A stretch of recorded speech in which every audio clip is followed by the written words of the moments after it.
Salut tout le monde, très urgent et très incroyable. Depuis le Ghana, ça chauffe entre le ministre des Finances du Ghana et le président du Ghana, Nana Akufo-Addo. Mes chers amis, voilà ce qui se passe. Je vais vous lire l'article selon AS Info. Le ministère des Finances met en garde contre des lourdes sanctions économiques d'une loi anti-LGBT. Le ministère ghanéen des Finances a sonné l'alarme s'opposant fermement à l'approbation par le président Nana Akufo-Addo d'un projet de loi controversé criminalisant la communauté LGBT.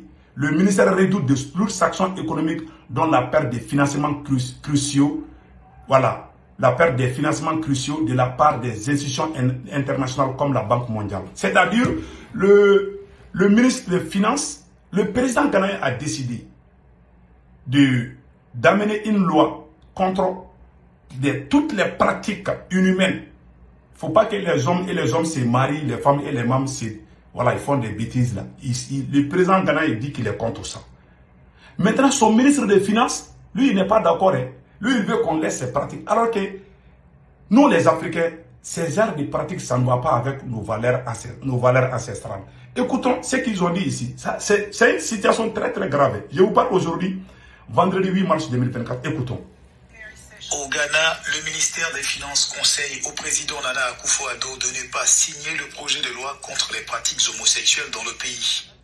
Lundi, dans un mémoire sur l'impact immédiat du projet de loi sur le budget 2024, le ministère a estimé qu'une telle loi pourrait entraîner de graves répercussions sur le soutien financier du pays de la part d'organisations internationales comme la Banque mondiale et le FMI. Le texte adopté mercredi est destiné à criminaliser la promotion, le plaidoyer, le financement et les actes homosexuels. La Banque africaine de développement a indiqué que l'adoption du projet de loi n'aura aucun impact négatif sur sa coopération avec le Ghana.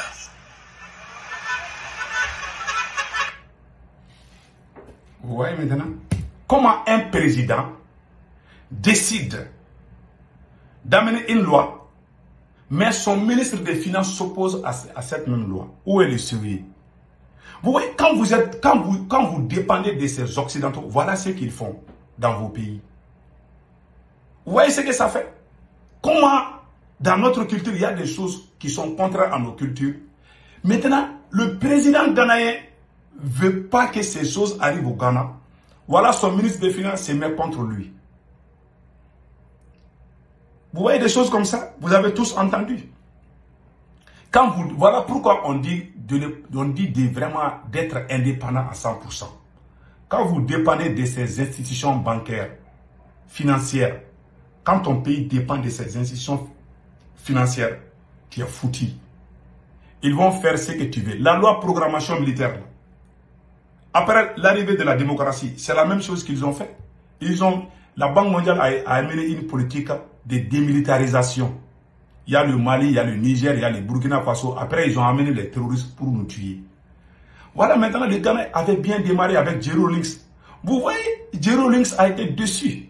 Il est dans sa tombe, il est en train de mordre sa main. Il dit, alors, si j'étais là. Voilà un pays qui est tombé si bas. Vous voyez? Et le président ghanéen là, je ne pense pas qu'il va limoger son ministre des Finances. Il ne peut pas. Parce que la Banque mondiale va s'opposer. Quand ils te donnent l'argent là, ils te disent ce que toi tu dois faire. C'est ça la différence. Ils ne te donnent pas cadeau parce que toi tu es beau, parce qu'ils sont gentils avec toi. Non, ils ne le font pas. Ils te donnent parce qu'ils veulent imposer des choses. Surtout la France. Surtout la France. Ils veulent amener des lois qui sont contre nature. Voilà des choses comme ça. Moi, laissons le côté même de cette loi-là. Comment se peut-il que lorsqu'un président décide de voter une loi de son pays, tu peux ne pas être d'accord. Mais dire que si le président fait ça là, les Blancs vont se fâcher. Voilà ce que ça veut dire. Mon président, Macron va se fâcher si vous votez une loi contre les LGBT là. Macron va se fâcher. Macron va être très fâché. Ça, c'est de l'esclavage moderne. C'est la honte nationale, je vous dis. Quelle honte. Ce ministre des Finances de Ghana doit être limogé. Mais je ne pense pas que le président ghanéen a le pouvoir de limoger son ministre des Finances. Comment dans un pays sérieux, le président décide une loi, le ministre des Finances s'oppose. Et puis il dit ça publiquement. Hein. Il fait même campagne contre son propre président. Mais ça c'est quoi? Voilà comme ça on dirigeait nos pays. Mais ces choses-là ne passent pas chez eux. Quand ils sont dans un gouvernement, ils sont ensemble. Hein. Voilà. Mais voilà les histoires des gouvernements d'union nationale. Voilà les conséquences. Ces ministres des Finances ghanéens là, je vous jure, c'est un pion des Occidentaux. C'est-à-dire, quand tu as ton pays, ils veulent toujours avoir leur pion dans ton gouvernement. Par exemple, dans les systèmes bancaires, quand la Banque mondiale veut te faire des cadeaux, tu vois, ils veulent dire, bon, il faut prendre telle personne comme ministre. Toi aussi, tu vois l'argent là. Nous les Noirs, on aime l'argent là. Hein. Quand toi, tu vois l'argent, c'est seulement tu vas le faire. Mais en réalité, c'est des pions. Ce ministre des Finances ghanéen là doit être limogé. Je vous dis. Moi, je ne parle pas, mais il ne s'agit pas d'une loi contre X ou Y. Mais ce qui m'a gêné, toi, tu ne peux pas décider quelque chose dans ton pays. Tu dis que quand tu fais ça là, les Blancs vont se fâcher. Ça, c'est la honte.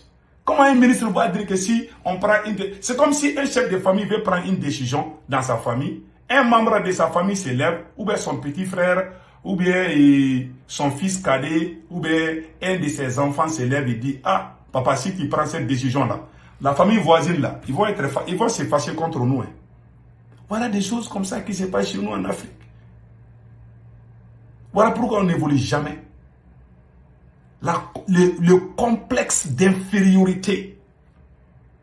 C'est-à-dire, c'est très grave. Des gens complexés.